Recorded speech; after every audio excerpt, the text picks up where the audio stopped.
Ladies and gentlemen, good evening. Good evening. When was the last time you hated someone? And how did it feel? In January 1998, I was impatiently waiting for the end of the year because I was expecting a promotion.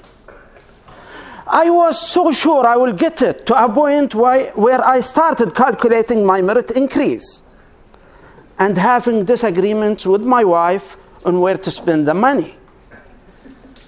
But when the awaited moment came, I was greatly disappointed when I found that not only had my boss deprived me of a very well-deserved promotion, but he had lowered my performance appraisal.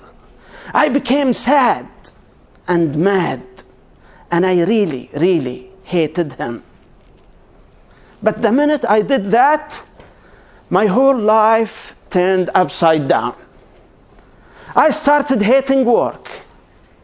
Every morning I was dragging my feet to my office. And the 8 hours I spent there felt like 8 long days. By the time I leave my office, I would be totally exhausted, mentally and physically, although my physical work was zero. But workplace was not the only one. My sweet home was the second place where happiness disappeared. I could no longer enjoy the things I always enjoyed doing with my family, because I was thinking all the time about this one person, while eating, while taking shower, and even at my own bed.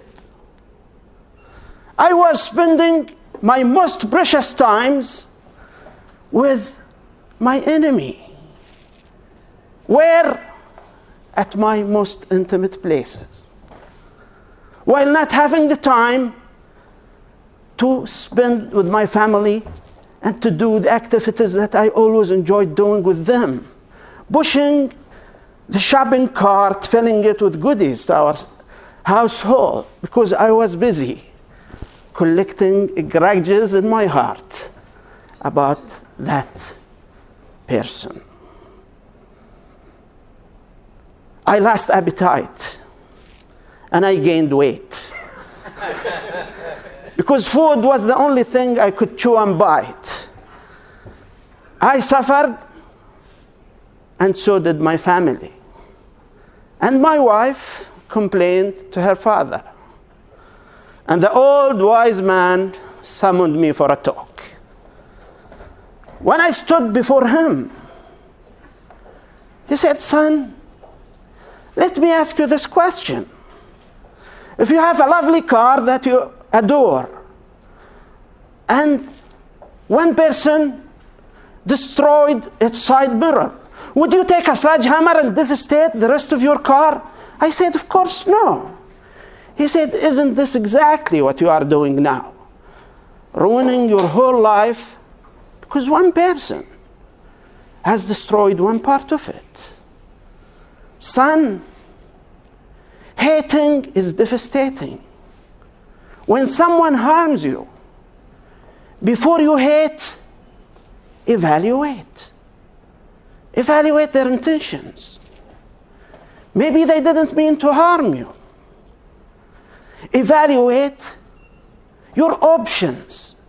Hating is not a good option. It's not a solution.